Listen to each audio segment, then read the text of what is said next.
Hi అండి, welcome back to my channel Padmaja's kitchen.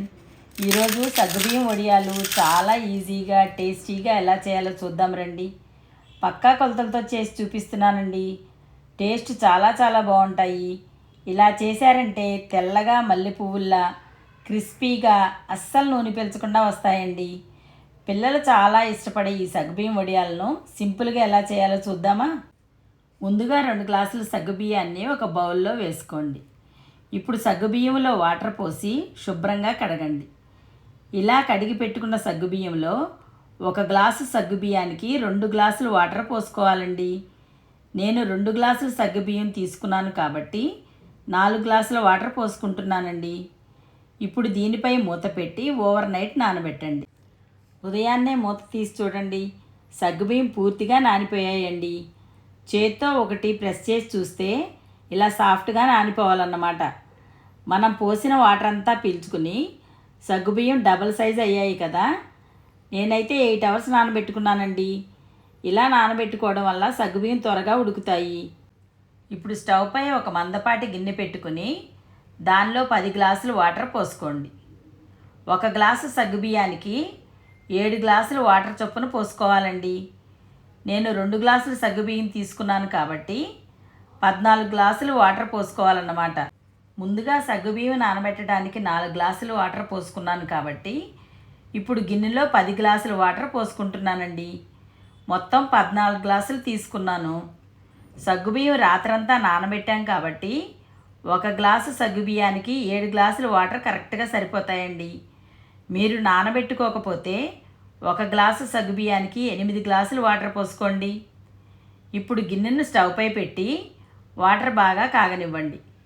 Water కాగుతున్నప్పుడు దానిలో మనం ముందుగా నానబెట్టుకున్న సగ్గుబియ్యం వేసుకుని ఉడికించండి. సగ్గుబియ్యం ఉడికేటప్పుడు పొంగిపోకుండా కలుపుతూ ఉండండి. సగ్గుబియ్యంలో తెల్లటి పలుకంతా ఉడికిపోయే వరకు ఉడికించాలండి. 20 మినిట్స్ ఈ విధంగా కలుపుతూ ఉడికించిన తర్వాత సగ్గుబియ్యం పూర్తిగా ఉడికి ట్రాన్స్పరెంట్గా అయ్యి ఇలా చిక్కబడుతుంది. కన్సిస్టెన్సీ ఈ విధంగా ఉన్నప్పుడు దించేయండి. సగ్గుబియ్యం పూర్తిగా ఉడకకపోతే మనం వేయించిన వడియాలు తినేటప్పుడు గట్టిగా తగులుతాయండి. ఇలా పూర్తిగా ఉడకబెట్టుకుంటే క్రిస్పీగా టేస్టీగా వస్తాయి. ఇప్పుడు దీనిలో 1 spoon salt, 1 spoon chilli flakes, 1 spoon జీలకర్ర వేసుకోండి. వీటితో పాటు 1 గరిటెడు నువ్వులు వేసుకోండి. నువ్వులు మీకు ఇష్టమైనన్ని వేసుకోవచ్చండి. సగ్గుబియ్యం ఉడికేటప్పుడు జీలకర్ర వేస్తే వడియాలు కలర్ మారి ఎర్రగా వస్తాయండి. ఇలా దించిన తర్వాత వేసుకుంటే తెల్లగా వస్తాయి. వీటన్నిటినీ గిన్నెలోని మిశ్రమంలో బాగా కలిసేటట్టు కలపండి. ఇప్పుడు ఒక బేసిన్లో నీళ్లు పోసి ఆ నీళ్ళల్లో ఈ గిన్నె పెట్టి కలుపుతూ ఉండండి. ఇలా చేస్తే మిశ్రమం త్వరగా ఆరిపోతుందండి. మనం షీటు మీద వడియాలు పెడుతున్నాం కాబట్టి పూర్తిగా చల్లారిన తర్వాత మాత్రమే పెట్టుకోవాలండి. మిశ్రమం చల్లారిందో లేదో చూసి పూర్తిగా చల్లారింది కాబట్టి ఇప్పుడు వడియాలు పెట్టుకుందాం. ఇప్పుడు వడియాల పిండిని ఒక చిన్న గిన్నెలోకి తీసుకోండి. ఇప్పుడు ఒక షీటు పరుచుకొని దాని మీద సగ్గుబియ్యం మిశ్రమాన్ని ఒక్కొక్క గరిటెడు వేసి వదిలేయండి. అవే స్ప్రెడ్ అవుతాయండి. మీరు గరిటెతో స్ప్రెడ్ చేయాల్సిన అవసరం లేదు. వడియాలను మీకు నచ్చిన సైజులో వేసుకోండి. నేను అప్పడాల్లా పెద్దగానే వేసుకుంటున్నానండి.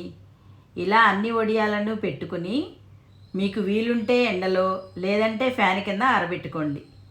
1 రోజుకి ఇలా ఎండిపోయాయండి. ఇప్పుడు వీటిని షీట్ నుండి తీసి ఒక బేసిన్లో వేసి మరో 2 రోజులు బాగా ఎండబెట్టుకోండి. ఇలా పూర్తిగా ఎండిన వడియాలను 1 ఇయర్ వరకు స్టోర్ చేసుకోవచ్చండి. ఇప్పుడు సగ్గుబియ్యం వడియాలను నూనెలో ఫ్రై చేసి ఎలా వచ్చాయో చూద్దామా. స్టవ్ పై ఫ్రైకి సరిపడా ఆయిల్ పెట్టుకుని నూనె కాగిన తర్వాత ఒక్కొక్కటిగా వేసి ఫ్రై చేస్తున్నానండి. చూడండి, తెల్లగా మల్లె పువ్వుల్లా ఎంత బాగా పొంగుతూ వచ్చాయో. ఇలా మీకు కావలసినన్ని ఫ్రై చేసుకుని ఒక ప్లేట్లో పెట్టుకోండి. అంతేనండి, ఎంతో టేస్టీ అండ్ క్రిస్పీ సగ్గుబియ్యం వడియాలు రెడీ అయ్యాయండి. ఆయిల్ కూడా అస్సలు పీల్చలేదు చూసారా. సమ్మర్లో ఒక్కసారి ఇవే కొలతలతో వడియాలు చేసి పెట్టుకున్నారంటే సంవత్సరం అంతా ఎంజాయ్ చేయొచ్చండి. పిల్లలు పెద్దలు అందరూ సగ్గుబియ్యం వడియాలను చాలా ఇష్టపడతారు కదా. మీరు కూడా తప్పకుండా ట్రై చేసి మీకు ఎలా వచ్చిందో కామెంట్ చేయండి. మా వీడియో మీకు నచ్చినట్లయితే లైక్ చేయండి, షేర్ చేయండి, సబ్స్క్రైబ్ చేయండి. Thanks for watching.